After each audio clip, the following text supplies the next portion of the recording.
One day in a summer break, as I was walking with my kids, we passed by this sign, and it said, "Don't grow up, it's a trap." Well, obviously, I found it funny. That's why I took a photo of it. But at the same time, well, pretty painful, isn't it? Especially for me, someone who's involved in the creation of a children's museum. It really made me feel as if I was an artist who's been commissioned to create this beautiful sculpture and then realized that I have sausages for fingers. And it really made me ask myself, am I and my professional adult colleagues are capable of creating the most authentic and meaningful play experience for children, given that we are trapped? And as someone who's being trapped by the chains of adulthood and all the baggage that comes with it, whether it is responsibilities, expectations, and routines, and 4 to 5 cups of double-shot espressos per day, claim that we are capable of creating the most relevant learning through play experience for our future audiences, children from the age 0 to 11? Good luck on that.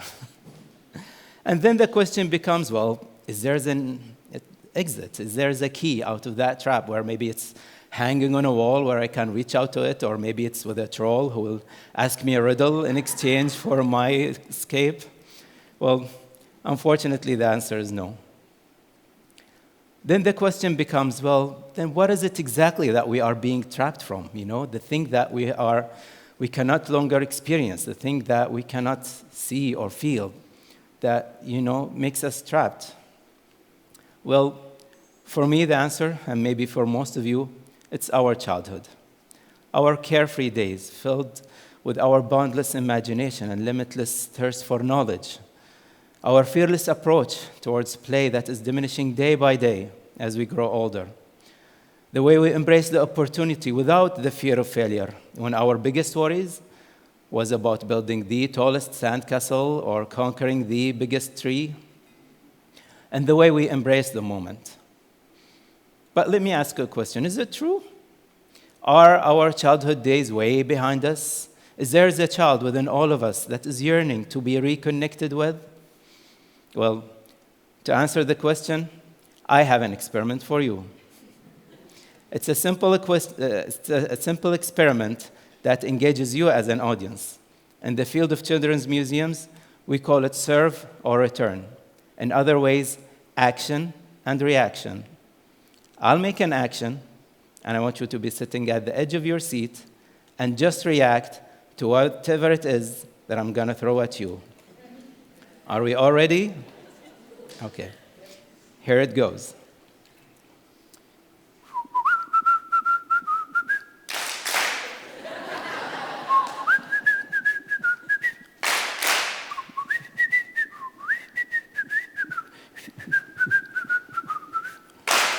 Great.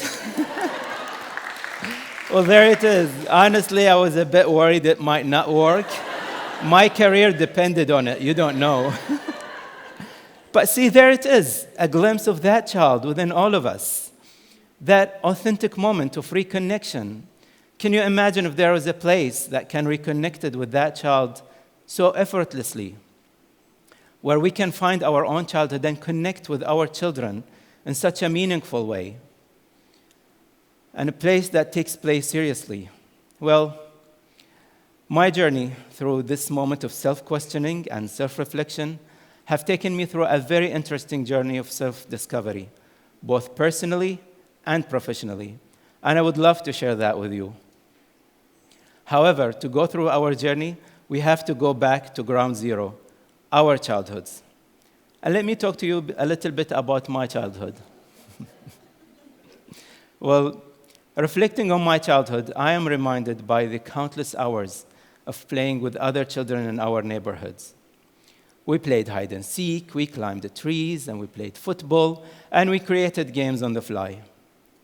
You see, for us, our neighborhood was our playground, and those countless hours of unstructured play had a great impact on who we are today. For me, the skills that I acquired go way beyond the playground. And it is those communities of the young adventurers that I learned the great power of social bonding, the friendships and the camaraderies. We created teams, we collaborated on imaginative projects, we supported each other, we challenged each other. And we learned the great lessons of compromise and negotiation. But you see, reflecting on that childhood, and despite of it being very fulfilling one, I can clearly say that there were three main things that were missing: active adult engagement, a well-structured play experience, and a well-structured play environment. Let me say that again. Active adult engagement, a well-structured play experience, and a well-structured play environment. And it is that moment when I thought about these three missing things and my dilemma through this adult trap, that the answer hit me like a lightning. It was there in front of me every day. Not only that, I was actually living it, and I was doing it for a living.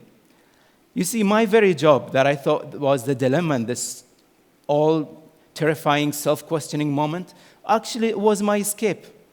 And my children, they are my trustworthy mentor and guide out of that trap. And it was at that moment that I started to observe the way they play differently, and the way I play with them became different. Their different styles of play became my compass, and the mark of play on their life became my northern star. And at that moment is where my perspective about this whole situation changed. My job was no longer just a job. It became a mission and a necessity. And my playtime with my children was no longer just a task or a responsibility. It became an escape. And more importantly, a way of life. Because guess what? It is the games that we play. How do we play them? Who do we play them with? And where do we play them that makes us who we are today? That's why I believe in the necessity of children's museums. Children's museums are places that provide children with a safe space to play, to explore, to learn, to challenge themselves, while provide a very unique opportunity for parents to be actively engaged. Ladies and gentlemen, my name is Essa Al Mannai, and I am a member of the Dadu Children's Museum, and I have a very interesting proposition for you: to create Qatar's first children's museum that embraces the values of Qatar National Vision and translate it into a playful learning experiences for both children and families. And this place is called Dadu, the Qatar Children's Museum of Qatar. Now, have any one of you heard about the word Dadu before? Few people. Well, it's an interesting Arabic word that we stumbled upon while we were researching for a name of our museum, a word that reflects our approach and ethos. Dadu is an Arabic word that reflects to the marks of play, whether it is children's feet mark under a swing or children's marks on a wall, but also the marks of play on us as human beings. It's even been used in Arabic literature and poetry. والطبع يغرينا ولست بواجد كالطبع طفلا لا يفارقه الدد. Abbas Mahmoud al-Aqad. See the richness of the Arabic language. Now, going back to the three missing things that we talked about, I would like to talk to you briefly about how we tackle them and approach them as a children's museum. Starting from a meaningful parents' engagement.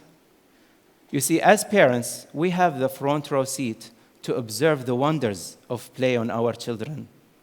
By taking a step back and to observe, not only that we see how they indulge and they enjoy the play, we actually get inspired by their inspiration, by their unlimited imagination and creativity.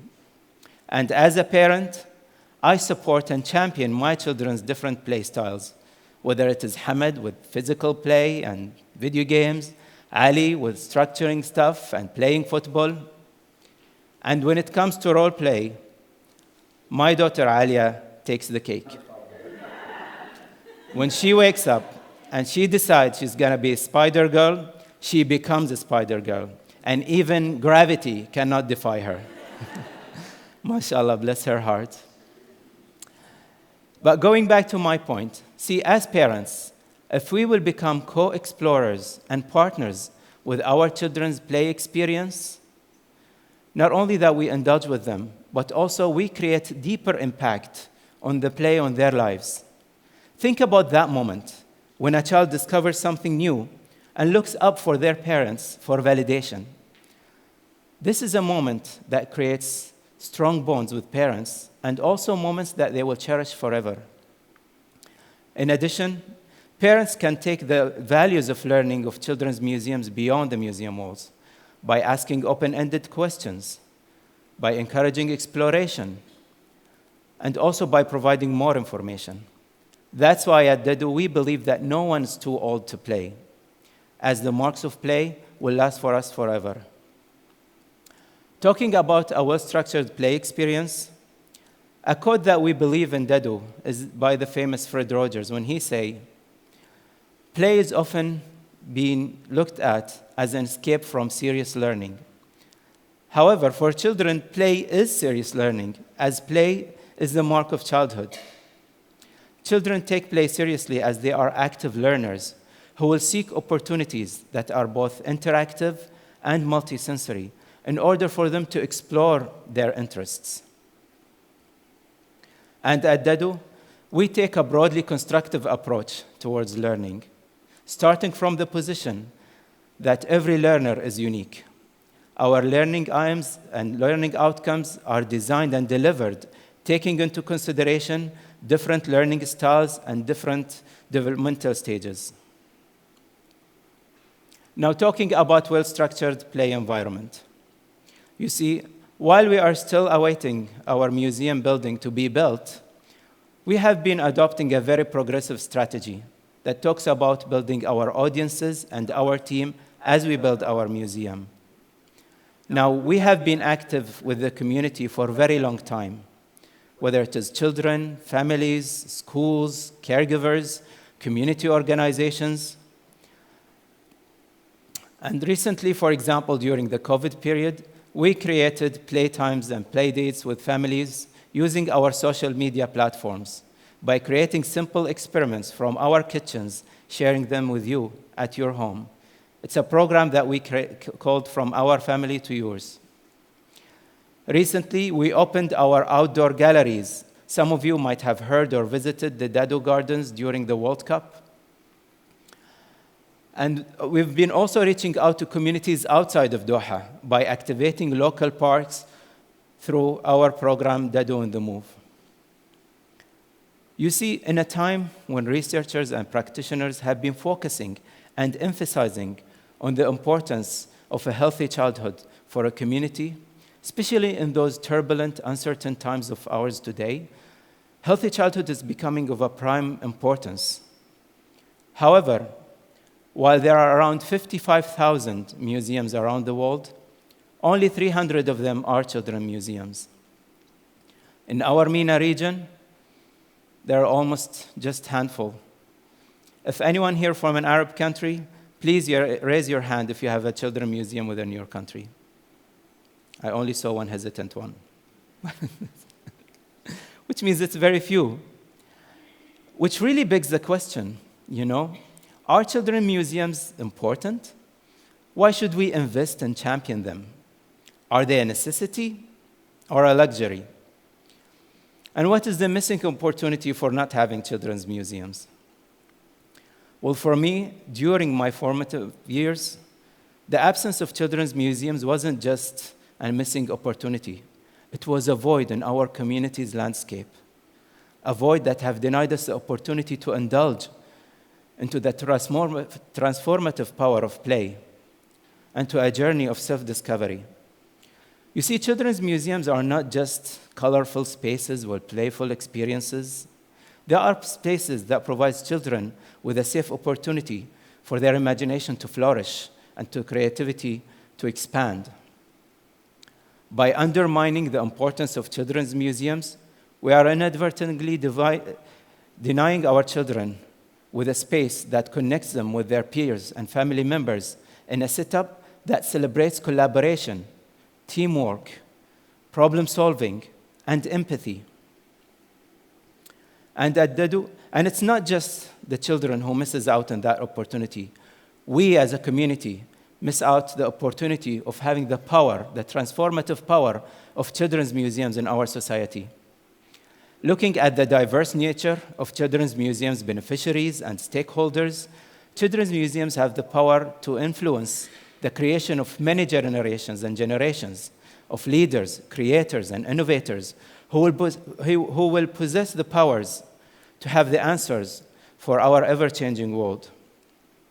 And at Dadu, we embrace that transformative power, not just for children, but for the collective future that we strive to build as a nation. That's why we have connected our learning aims to Qatar's national vision. And this didn't just provide us with a strategy for us to follow, but also for a noble vision for our team to be inspired and to be empowered by, and to believe in a future where children's museums are being seen as an essential part of creating a better future for our children. And that's why we have a founding family headed by His Highness Sheikh Tamim bin Hamad Al Thani and dedicated donors and partners who believe in our mission. I would like to conclude with a few thoughts with you here today. You see, the last 4 years for me with the Children's Museum have been a very enlightening journey and provided me with a great aspect of who I am as an adult and as a parent. You see, growing up is not necessarily a trap. It's a mindset. It's an evolution of our spirit and mind and skills. It's what you choose to pick, to observe, to analyze, to acquire, and to revisit. It's those who will join you on that journey of life and those who will pass by you. You can either view your life as if you were a box in a one-direction conveyor belt, and as you move in that one direction, you will be filled with life's responsibilities, expectations, and routines, and 4 to 5 cups of double-shot espressos per day. Or it could be this ever-revolving and evolving carousel. That's while it's continuously moving, it keeps on bringing you back to the most vibrant and innocent and playful time of your life, your childhood. In this uncertain time and fast-paced times of our lives, children's museums become the embodiment of that carousel, to provide us with a space where we can step back and be indulged in the wonders of our own childhood and to see others flourish. It's a place that earns us and tells us to go back, to play, to dream, and to connect with the child within us and with our own children. Thank you, and may the wonders of childhood guide us through this extraordinary journey we call life. Thank you.